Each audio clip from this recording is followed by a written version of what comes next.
But we gotta also talk about how, women will talk negatively about a father. Brainwash. Yeah. And it's like, all right, you can't take it personal. What do you mean you can't take it personal? You're not there. You can't take it personal. And you got to know that, you had a seed with someone you not fly with. I got mad homies. I have friends who have kids with women that they do not prefer. Mm-hmm. Like, they don't really care for. Okay. You know what I mean? The kids never suffer from that. No matter how much the mother puts in their head, it's up to you to build that relationship with that kid, Okay. And you have to understand it's gonna come with it's gonna come with a little bit of nah, it shouldn't. It shouldn't. I mean, in a perfect world, it shouldn't, but why have the kid hurt because of that? All right.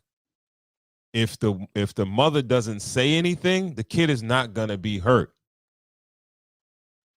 You understand what I'm saying? Now, when they grow up and they figure out who their dad is, like really figure out who their dad is, then they could be disappointed then. But kids don't normally get disappointed by their parents. I mean, it's called abandonment issues. They actually do. It's if the mother puts sauce on it, I feel like it furthers it. But if one parent isn't around as often or doesn't make their presence felt, there is going to be a bit of abandonment issue. It's going to be like, why do all these other kids have their mother around, or why do all these other kids have their have their other parent around? Okay, there is going to be a little bit of I'm not good enough, or why aren't you here, and why didn't you make this thing work? Now, what puts a flame to that gasoline and makes it a fire is if the mom is kind of regurgitating those things and driving those points home. They make it worse. I get it. But I feel like it's a natural feeling for a kid to have a little resentment for that parent who's not around. Therefore, I feel like the parent who's not around has to put a little bit more work in. We speak about it all the time. Fathers who pay child support. I am a strong proponent of them doing the extras, pay the extra. Yeah, the child support is going. That's cool. But that kid doesn't see that child support. Now it's up to, that's just the baseline. Now it's up to you to, build that rapport with that kid. When the kid asks you for something, pay his sneakers, pay for a school trip, whatever, just get the money up. Okay. But what does that do? That doesn't solve the abandonment shit. I think it helps it.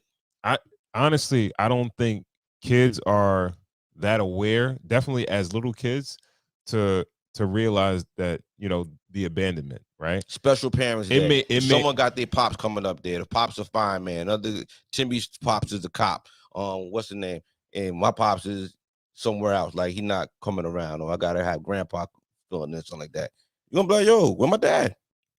I hear you.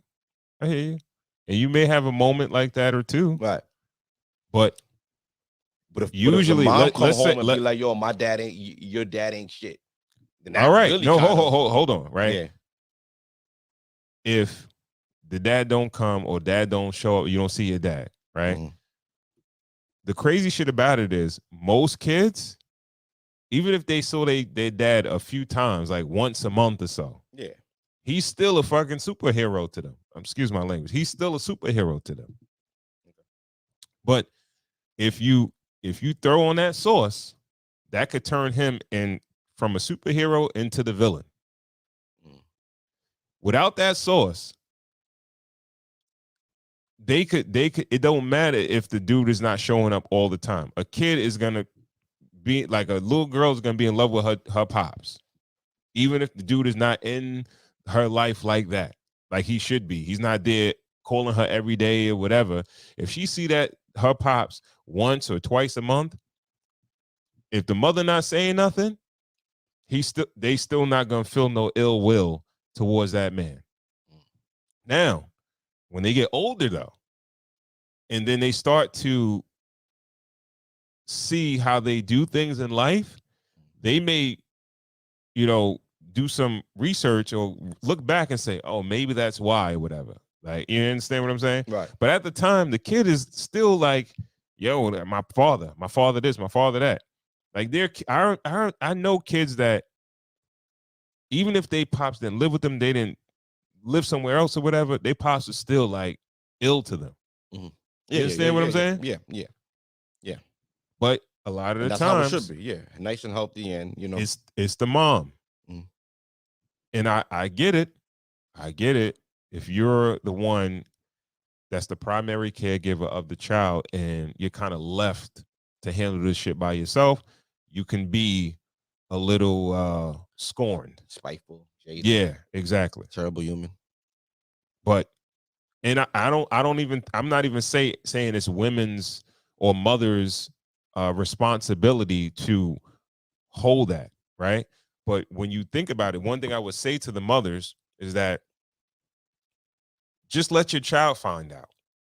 If the nigga's a piece of shit, your child will find out eventually. Like it's like wanting something to happen to somebody right after they did something wrong to you. Right. It'd be like, yo, God will take care of it. But it's like, yo, God taking too long. I want this shit to happen now, right? But it might happen down the line. Yeah.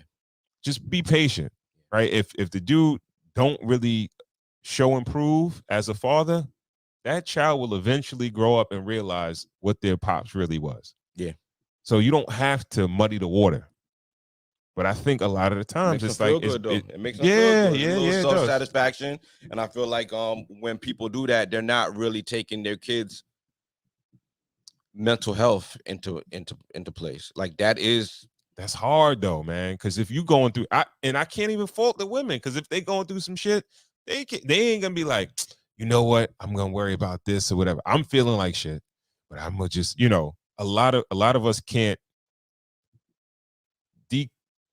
we had compartmentalize. I'm gonna butcher the word. But now let's flip that let's put that on the other foot now. And let's bring it back to Corey. You're feeling a certain way, and you can't. He was feeling a certain way. He was feeling a certain way that his daughter was treating him a certain way. Mm-hmm. So he lashes out on a public platform. Mm-hmm. That's just as wrong as the mother shitting on him.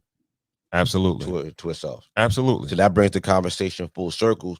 Parents just got to be adults, and we got to try to hold our feelings to ourselves, and not to ourselves.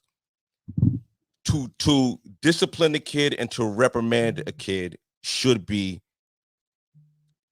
devoid of emotion. I don't feel like you should do that while you're emotional. No, you shouldn't. You shouldn't. And okay, one of the things that he said that wasn't necessary, like, I never love your mother, right? It's like telling the kid like Santa Claus don't exist. Yeah. Then you don't have to say that. You understand? You could keep that a secret, and you could be like, yo, me and your moms, we had a time, we really cared for each other, and we had you, whatever. Yeah. They could think it's like Santa Claus, and they could have this fairy tale vision of their parents possibly being together and made them out of love. But if you want to take a dump on this shit and like, yeah, I never loved them.